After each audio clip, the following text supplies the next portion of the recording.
BJP నేత Aleti Maheshwar Reddy assembly media point వద్దకు చేరుకున్నారు. మంత్రి ఉత్తమ్ కుమార్ రెడ్డి కోసం చైర్ ఏర్పాటు చేసి తనొక చైర్లో కూర్చున్నారు. హైదరాబాద్ ఇండస్ట్రియల్ ల్యాండ్ ట్రాన్స్ఫర్మేషన్ పాలసీపై ప్రభుత్వం విపక్షాల మధ్య మాటల యుద్ధం జరుగుతూ ఉండగా మంత్రి ఉత్తమ్ కుమార్ రెడ్డికి నిన్న ఏలేటి బహిరంగ సవాల్ విసిరారు. ఒక దుష్ట ఆలోచన తద్వారా చీకటిగా ఎవరికి తెలియకుండా రాత్రి ఒక జీవో తీసి ఒక సంతకంతో ఈ రాష్ట్ర ఖజానాకు చెందిన 6,30,000 కోట్ల రూపాయలని కొల్లగొట్టడానికి చేస్తున్నటువంటి పథకం నేను రుజువు చేస్తానని నేను అనేక రోజుల నుంచి 6 రోజుల నుంచి నేను దీని మీద అనేకమైనటువంటి ప్రెస్ మీట్లు ఇవ్వడమే కాకుండా పవర్ పాయింట్ ప్రెజెంటేషన్ కూడా ఇచ్చి దాన్ని స్పష్టంగా చెప్పిన తర్వాత కూడా మొన్న బట్టి విక్రమార్క గారు నిన్న ఉత్తమ్ కుమార్ రెడ్డి గారు మాట్లాడుతూ భారతీయ జనతా పార్టీకి అవగాహన లేదంటా ఉన్నారు కదా. మీకు ఏ పార్టీ అవగాహన ఉన్నదో మరి నేను మీకు నిన్న ఛాలెంజ్ చేసినాను. చెప్పినట్టుగానే ఈ రోజు ఉదయం 11 గంటల నుంచి అసెంబ్లీ మీడియా పాయింట్ దగ్గర మీకోసం ఎదురు చూస్తున్నా. నేను రుజువులతో సహా ప్రూవ్ చేస్తాను. ఈ రాష్ట్రానికి రావాల్సినటువంటి మన తెలంగాణ రాష్ట్ర ఖజానాకి 6,30,000 కోట్ల రూపాయల గండి కొట్టి ఏ రకంగా దోచుకునే ప్రయత్నం జరుగుతా ఉన్నదో మీ ద్వారా నేను మరి చెప్పడానికి సిద్ధంగా ఉన్నానని చెప్పి నేను తెలియజేస్తా ఉన్నాను. మీకు దమ్ము ధైర్యం ఉంటే మీరు మీ కేబినెట్ మంత్రులు మీ సబ్ కమిటీతో సహా అందరూ వచ్చి మరి నేను చెప్పే రుజువుని తప్పైతే నేను దేనికైనా సిద్ధం, రాజకీయ సన్యాసం చేయడానికి సిద్ధంగా ఉన్నా, అవసరమైతే ఎమ్మెల్యేకి రాజీనామా చేయడానికి సిద్ధంగా ఉన్నా తెలియజేస్తా ఉన్నాను. నేను ఈ రాష్ట్రంలో 6,30,000 కోట్ల రూపాయల రాష్ట్ర ఖజానాన్ని మీరు కొల్లగొడుతున్నట్టు నేను రుజువు చేస్తాను. ఏ రకంగా దోపిడీ చేయడానికి మీరు ప్రయత్నం చేస్తున్నారో నేను రుజువు చేస్తాను. ఒకవేళ నేను రుజువు చేయకుంటే నా ఎమ్మెల్యే పదవికి రాజీనామా చేసి రాజకీయ సన్యాసం చేస్తే దానికి మీరు సిద్ధమని అడుగుతా ఉన్నాను. ఈ రోజు నేను ఇక్కడే మీకోసం ఎదురు చూస్తూ కూర్చుంటాను. మీరు వస్తారా, మీ మంత్రులందరూ కలిసి వస్తారా, మీ ముఖ్యమంత్రిని తోలుకొని వస్తారా, రావాల్సిందిగా నేను కోరుతా ఉన్నాను.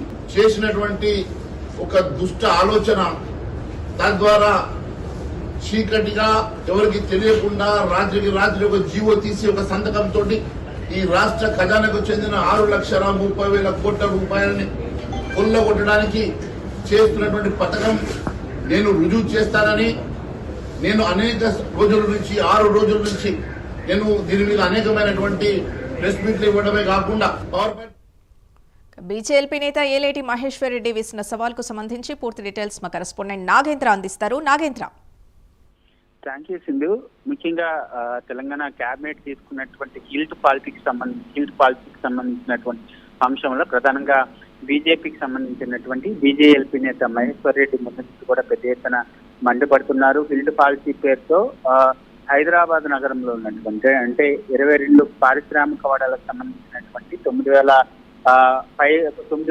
ఎకరాలకు పైగా కూడా ఉన్నటువంటి భూముల్ని ఇతర వ్యక్తులకు అతి తక్కువ రేటుకి దారాదత్తం చేసేటటువంటి ప్రయత్నం చేస్తున్నారు. ముఖ్యంగా ఈ 9,000 ఎకరాలకు సంబంధించి దాదాపు 6 లక్షల కోట్లకు పైగా కూడా దీని వాల్యూ ఉంటే ఓన్లీ 5,000 కోట్లకు మాత్రమే ఇతర వ్యక్తులకు దారాదత్తం చేసేటటువంటి ప్రయత్నం చేస్తున్నారు. ఇది అతిపెద్ద స్కామ్. దాదాపు సీఎం రేవంత్ రెడ్డికి మాత్రమే 1,00,000 కోట్లు సంపాదించాలనేటటువంటి లక్ష్యంగా ఈ గిల్ట్ పాలసీని తీసుకొచ్చారు. దానిలో భాగంగానే సీఎం రేవంత్ రెడ్డితో పాటు అదేవిధంగా కేబినెట్ అదేవిధంగా మరొకవైపు కాంగ్రెస్ హైకమాండ్ కి పర్సంటేజ్లు పంచుకుని మరి ఈ గిల్ట్ పాలసీ తోటి హైదరాబాద్ కి సంబంధించినటువంటి భూములన్నింటినీ కూడా అన్యాక్రాంతం చేస్తున్నారు, వేరే వ్యక్తులకు దారాదత్తం చేస్తున్నారు. దీంట్లో జరుగుతున్నటువంటి అవినీతికి సంబంధించినటువంటి అంశంలో నేను ముఖ్యంగా దీనికి సంబంధించి పూర్తి స్థాయిలో ఆ నిజాలను బయట పెట్టేందుకు అసెంబ్లీ మీడియా పాయింట్కి వచ్చాను. నిన్న ఉత్తమ్ కుమార్ రెడ్డికి ఛాలెంజ్ విసరడం జరిగింది. 11 గంటలకు అసెంబ్లీ మీడియా పాయింట్కి రావాలంటే కూడా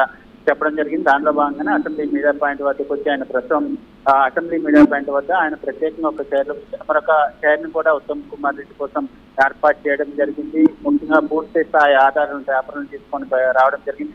నేను పూర్తి స్థాయిలో నిజాన్ని బయట పెట్టకపోతే, పూర్తి స్థాయిలో ఆధారాలని నేను రుజువు చేయకపోతే నేను రాజకీయ సన్యాసం తీసుకుంటాను, నా ఎమ్మెల్యే పదవికి రాజీనామా చేస్తానంటూ కూడా ఆయన ఛాలెంజ్ చేసినటువంటి పరిస్థితి కనిపిస్తుంది. ఇప్పటివరకు కూడా ఎవరు కూడా ప్రభుత్వానికి సంబంధించినటువంటి మంత్రులు ఎవరు కూడా దీనిపైన ఈ ఛాలెంజ్ కి సంబంధించినటువంటి అంశంలో ఎవరు కూడా స్పందించినటువంటి పరిస్థితి అయితే లేదు. ఒకవేళ దాదాపు సాయంత్రం వరకు వెయిట్ చేస్తా వాళ్ళు రాకపోతే మాత్రం హైదరాబాద్ వ్యాప్తంగా పెద్ద ఎత్తున బీజేపీ ఆధ్వర్యంలో ఆందోళన కార్యక్రమాలు చేస్తాం. అదేవిధంగా ఈ అంశానికి సంబంధించి ఈల్డ్ పాలసీలో జరుగుతున్నటువంటి స్కామ్ కి సంబంధించి గవర్నర్ వద్దకు కూడా తీసుకెళ్తామంటూ కూడా మహేశ్వర్ రెడ్డి చెప్తున్నటువంటి పరిస్థితి అయితే కనిపిస్తుందని చెప్పాల్సింది. Right, thank you Nagendra.